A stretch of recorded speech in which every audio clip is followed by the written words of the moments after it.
Okay, let's talk about The Batman. I know I'm late. I know this movie is years old. I know I'm late and I don't care. I am going to talk about this movie because it is amazing. This is easily a top 5 superhero movie in the past 25 years. There's so many places I can start, but I have to start with the actor that played Batman. Robert Pattinson was amazing. And when he was announced to be the Batman and like Bruce Wayne, some people did not like it. When I say some people, I just mean like Twitter, basically. But people didn't really like it, and he easily proved them all wrong. He was just super good. He was a very convincing Batman, and we'll go into him as Bruce Wayne. Well, I'll just say it right now.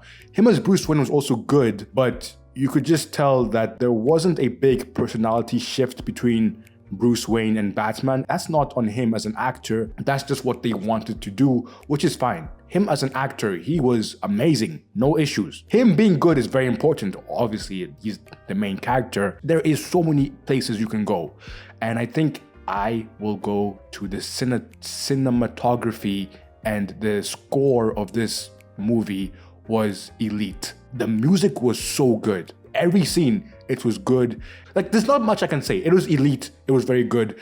And the cinematography was even better. There was like one elite shot every few shots, and all the shots were good, but there is so many elite shots. This is the best looking superhero movie I have watched ever. And the atmosphere that is set from the beginning, with the theme of like red being a very, very prevalent color, which was very cool. This is the best looking superhero movie I have watched. And I can say that pretty easily because it was just that good. This was a long movie, man. It was a long movie, which I didn't mind because I thought it flowed very well. It made sense why it was long, because you had Falcone, you had the Penguin, you had the Riddler, you had Catwoman, you had a lot of important side characters who were in this movie, and they were all amazing. All the actors who played these guys were all amazing, and I don't mind if the movie is longer if you have all these amazing actors putting on amazing performances.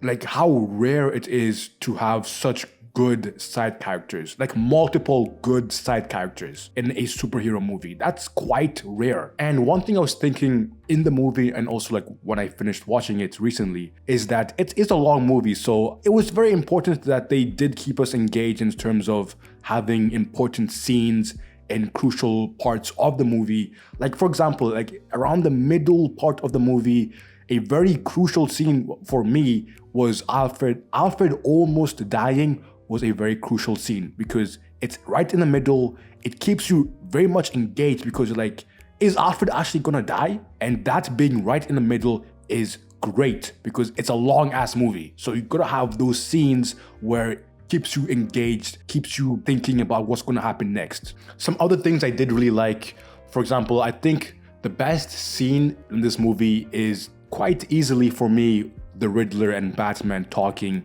at Arkham. That was the best scene. Like, what a performance by the Riddler. And I loved how the Riddler was saying how the Batman and them were working together, which obviously the Batman was trying to catch him, but the Riddler is saying like, oh, we did this together.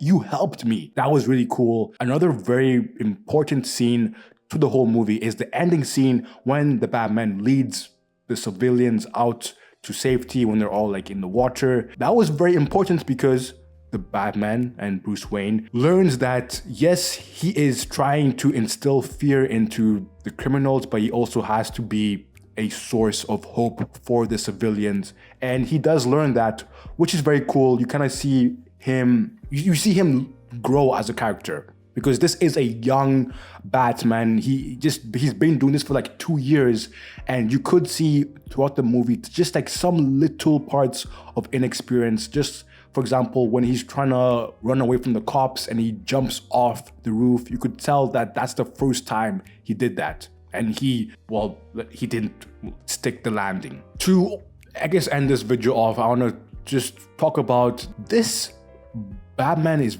and even Bruce Wayne is just very not expressive. Like he's very cold, he's very brooding, doesn't talk a lot. So it is very important to have all those side characters be more expressive. Catwoman was obviously much more expressive. Everyone else was more expressive, which is very important. So him and Gordon being a team throughout the whole movie worked very well because Gordon talked a lot and was very emotionally expressive, which was very much needed. They got that very right. Overall, this is easily a 9 out of 10 movie for me. One of the best superhero movies I've watched ever.